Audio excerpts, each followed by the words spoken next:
lô đến tao nên là bỏ tơi hơn cái sọ của lông đã bắn bắn sọ khăn mình phải bỏ cam ót luôn mình chọn luôn không ê mà ôn khăn ê mà thầy đang cam ót đi chậm từ sáng ót đi ôn thằng nó bỏ thầy cam ót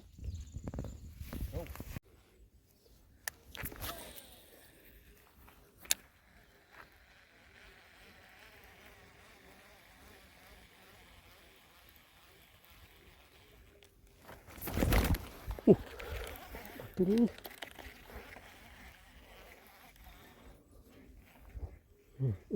chỗ bạn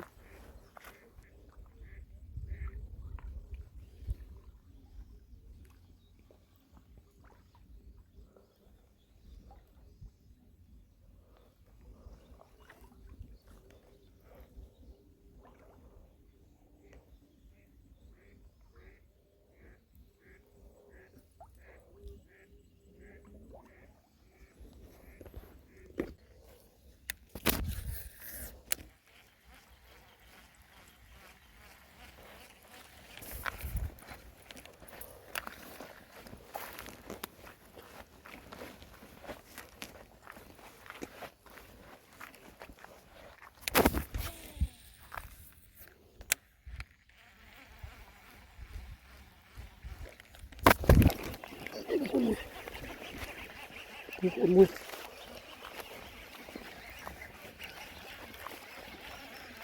ôn terus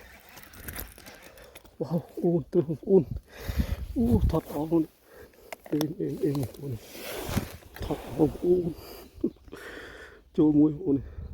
terus ôn em ôn được chào ôn lấy lui tầm tính ôn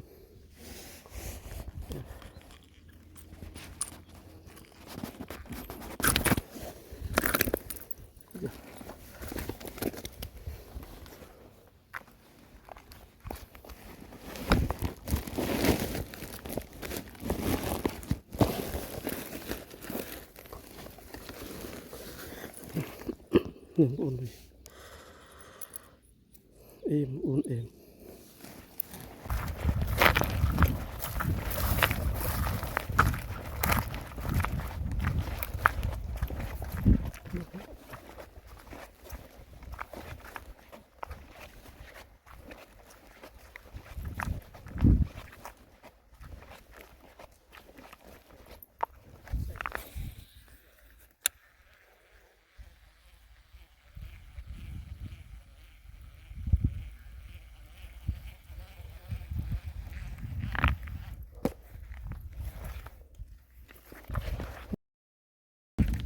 Hãy subscribe cho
បងប្អូនដាក់គេនេះបានមួយបងប្អូនដាក់មកបេះរួចទៀតរួចធំពីរបងប្អូននេះតែទី3បងប្អូនធំបងប្អូនអូយ៉ារវូតមួយមកបេះរួចទេបងប្អូននេះថៃមួយខាំបងប្អូនធំបងប្អូនថត់ល្អមែនទែនអេមបងប្អូនអេមវាបងបានច្រើនលេងស្រស់នេះអូនខ្ញុំបានតែមួយនេះបាទខ្ញុំមួយបើគាត់បាន4បងប្អូនបាន2តាមនេះបងប្អូនអូនរួចច្រើនពេកបងប្អូនរួចធំ